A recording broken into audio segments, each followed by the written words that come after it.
1200 दिनों में बनाया जाने वाला टाइटैनिक सिर्फ 2 ही घंटों में क्यों डूब गया? 10 अप्रैल 1912 ये वो दिन था जब दुनिया का सबसे बड़ा और महंगा तरीन बहरी जहाज टाइटैनिक अपने पहले सफर के आगाज के लिए बिल्कुल तैयार था। उस दिन अटलांटिक ओशन बेहद पुरसुकून था और समंदरी तूफान आने का दूर दूर तक कोई चांस नहीं था।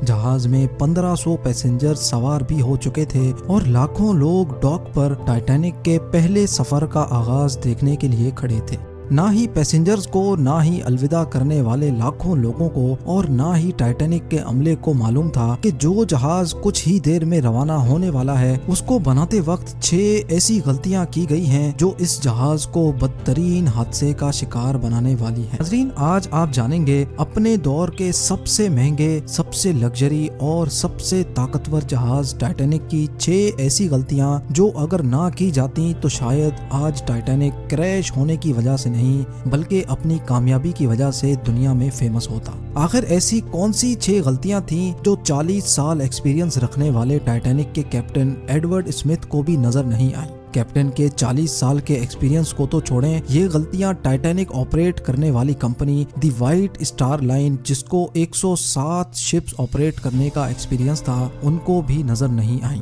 और तो और ये गलतियां टाइटैनिक मैन्युफैक्चर करने वाली कंपनी हार्लैंड एंड वुल्फ को भी नजर नहीं आई, जिन्होंने सिर्फ टाइटैनिक से पहले ही 500 से ज्यादा शिप्स मैन्युफैक्चर की थी।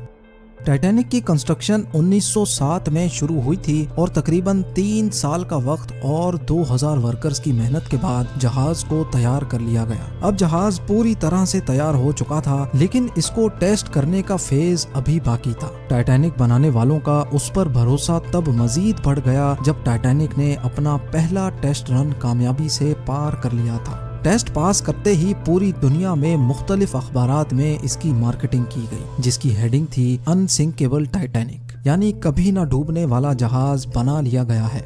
जहाज का पहला सफर इंग्लैंड के शहर साउथहैम्पटन से शुरू होना था, जिसका दिन 10 अप्रैल 1912 मुकर्रर किया गया और जिसकी मंजिल अमेरिका का शहर न्यूयॉर्क थी।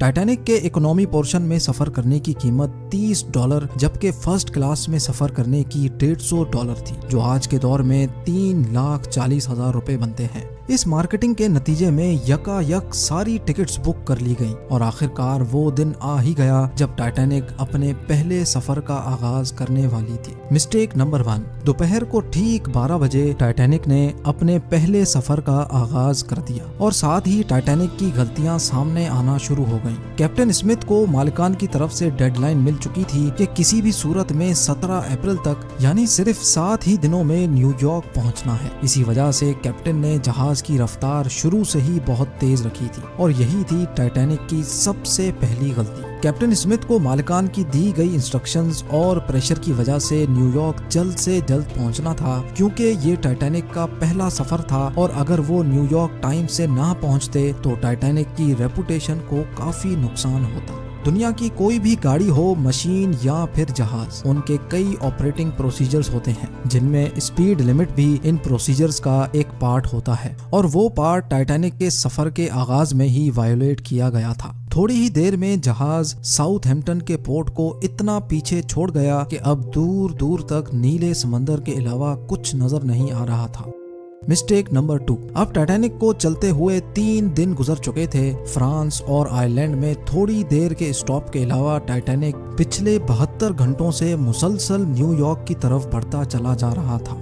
ये 14 अप्रैल 1912 की शाम थी। समंदर पर हर तरफ खामोशी और धुंध छाई हुई थी, जिसकी वजह से विजिबिलिटी भी काफी कम हो चुकी थी। उसी रात एक और बहरी जहाज जो कि टाइटैनिक से कुछ घंटे ही आगे था, उसके कैप्टन ने वायरलेस पर टाइटैनिक को समंदर पर तैरती हुई चट्टानें यानी आइसबर्ग्स के बारे में वार्निंग दी थी। एक्सपर्ट्स का मानना है कि ये वार्निंग कम से कम भी 6 बार दी गई थी, लेकिन वायरलेस ऑपरेटर्स की कोताही की वजह से इंतहाई इंपॉर्टेंट वार्निंग्स इनसे मिस हो गई। उनके लिए शायद ये नॉर्मल बात थी, लेकिन यही थी टाइटैनिक के अमले की दूसरी गलती, क्योंकि टाइटैनिक अपने तर्ज का पहला लग्जरी जहाज था और इसमें कई VIPs भी मौजूद थे। इसी वजह से ज्यादातर टाइटैनिक का अमला फर्स्ट क्लास पैसेंजर्स की खिदमत में मसरूफ था।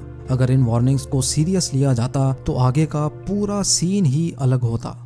मिस्टेक नंबर 3, जहाज की स्पीड भी ज्यादा थी और उनसे एक बहुत इंपॉर्टेंट वार्निंग भी मिस हो चुकी थी। टाइटैनिक अब तेजी से इंतहाई बेखौफ अंदाज में आइसबर्ग की रेंज में बढ़ता चला जा रहा था, लेकिन अभी भी टाइटैनिक को हादसे से बचाया जा सकता था क्योंकि जहाज के पहरेदार अलर्ट थे, जो किसी भी आइसबर्ग की इत्तला दूर से देखने पर ही कैप्टन को देने के लिए रेडी थे। लेकिन दूर से देखने के लिए इनके पास एक चीज मौजूद ही नहीं थी और वो चीज थी दूरबीन। जी हाँ, पहरेदार अलर्ट तो थे, लेकिन वो आइसबर्ग को दूरबीन ना होने की वजह से दूर से नहीं देख सके और यही थी टाइटैनिक की तीसरी गलती। आइसबर्ग की खबर कैप्टन स्मिथ को उस वक्त हुई जब जहाज के पहरेदारों ने खबर दी कि जहाज के बिल्कुल सामने एक फुटबॉल फील्ड की साइज जितना आइसबर्ग है। लेकिन अब बहुत देर हो चुकी थी क्योंकि आइसबर्ग इंतहाई करीब आ चुका था। मिस्टेक नंबर 4, क्योंकि अटलांटिक ओशन में अक्सर शिप्स को ऐसे आइसबर्ग्स का सामना करना पड़ता है जिसको बड़े बड़े बहरी जहाज आराम से हैंडल कर लेते हैं। शायद कैप्टन स्मिथ ने भी यही सोचा था। आइसबर्ग की खबर मिलते ही कैप्टन स्मिथ ने जहाज के इंजन बंद करने का हुक्म दिया और साथ ही टाइटैनिक का रुख बदलने का भी ऑर्डर दिया। बेशक कैप्टन स्मिथ ने आइसबर्ग से बचने की बहुत कोशिश की, लेकिन फासला इतना कम रह गया था कि कुछ भी करना फजूल साबित हुआ। आइसबर्ग अब टाइटैनिक के सेंटर से टकरा चुका था, लेकिन टाइटैनिक के अभी भी बचने की काफी उम्मीद बाकी थी। ये उम्मीद बाकी रह गई थी कि शायद आइसबर्ग जहाज की बॉडी को नुकसान ना पहुंचाए या फिर आइसबर्ग जहाज से टकराते ही खुद ही टूट जाए। और शायद होता भी ऐसे ही अगर टाइटैनिक की चौथी गलती अपना काम ना दिखाती। एक्सपर्ट्स का मानना है कि टाइटैनिक की बॉडी पर जो रिविट्स लगी थी वो स्टील की नहीं बल्कि कास्ट आयरन की बनी थी। इन रिविट्स का काम लोहे के बड़े बड़े पीसेस को आपस में जोड़े रखना होता है, लेकिन चूंकि कास्ट आयरन स्टील से नरम होता है, इसी वजह से जिस जगह आइसबर्ग टाइटैनिक की बॉडी से टकराया वहां के रिविट्स प्रेशर की वजह से खुल गए और फिर वही हुआ जिसका डर कैप्टन स्मिथ को था। मिस्टेक नंबर 5, टाइटैनिक की टक्कर एक फुटबॉल फील्ड जितने बड़े आइसबर्ग से हो चुकी थी और अब जहाज के निचले हिस्से में पानी भरना शुरू हो चुका था। इस खतरनाक तसादुम ने पूरे अमले और पैसेंजर्स को अलर्ट कर दिया था और साथ ही जहाज में मौजूद टाइटैनिक के मालिक जोसेफ ब्रूस को भी।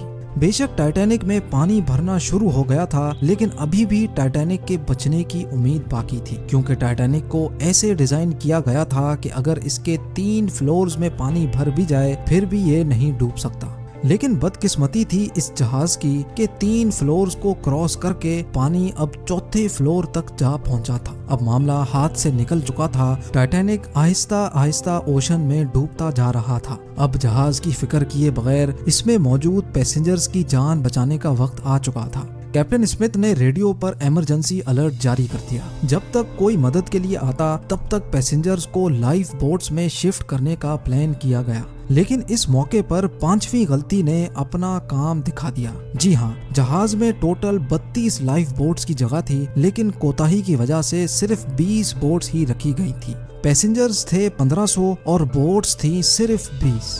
मिस्टेक नंबर 6, हर तरफ अफरा तफरी का आलम था और हर शख्स उन चंद गिनी चुनी कश्तियों में सवार होना चाहता था। 12:45 पर पहली इमरजेंसी कश्ती समंदर में उतारी गई, लेकिन यहाँ हुई एक और छठी गलती। अफरा तफरी के आलम में कश्तियों को पूरा भरे बगैर ही समंदर में उतार दिया गया, जिसमें ज्यादातर फर्स्ट क्लास पैसेंजर्स को तरजीह दी गई थी। यानी जो लोग ज्यादा अमीर थे उनको पहले बिठाया गया था। कश्तियों में अगर ज्यादा पैसेंजर्स को बिठाया जाता तो इंसानी जानें कम जाया होती। अब जहाज तेजी से समंदर में डूबता जा रहा था। 2:18 पर शॉर्ट सर्किट की वजह से टाइटैनिक की सारी रोशनियां बुझ गई थी और अगले ही लम्हे जहाज टूटकर 2 हिस्सों में तकसीम हो गया। यूं टाइटैनिक को समंदर के अंदर मुकम्मल तौर पर डूबने के लिए 2 घंटे 40 मिनट लगे और इस तरह 1500 लोग अटलांटिक ओशन के ठंडे पानी में डूबकर मर गए। आपको एक और बात भी बताते चलें कि पानी का टेम्परेचर उस वक्त -2 डिग्री सेंटीग्रेड था। मतलब अगर पैसेंजर्स इस ठंडे पानी में छलांग भी लगाते तो बचने का कोई चांस नहीं था, क्योंकि इंसान इतने कम टेम्परेचर में 30 मिनट से ज्यादा जिंदा नहीं रह सकता। कहा जाता है कि मरने वालों की तादाद 1500 से भी काफी ज्यादा थी, क्योंकि जिन लोगों की जहाज के अमले से जान पहचान थी उनमें से काफी लोग जहाज पर बगैर टिकट सवार हुए थे। जिंदा बच जाने वालों में सबसे ज्यादा तादाद बच्चों और खवातीन की थी। दूसरी तरफ कैप्टन स्मिथ था जो सारा वक्त लोगों की जान बचाने में लगा रहा और वो आखिरी आदमी था जिसने डूबते जहाज से छलांग लगाई थी। उम्मीद है जेम टीवी की ये वीडियो भी आप भरपूर लाइक और शेयर करेंगे। आप लोगों के प्यार भरे कमेंट्स का बेहद शुक्रिया। मिलते हैं अगली शानदार वीडियो में।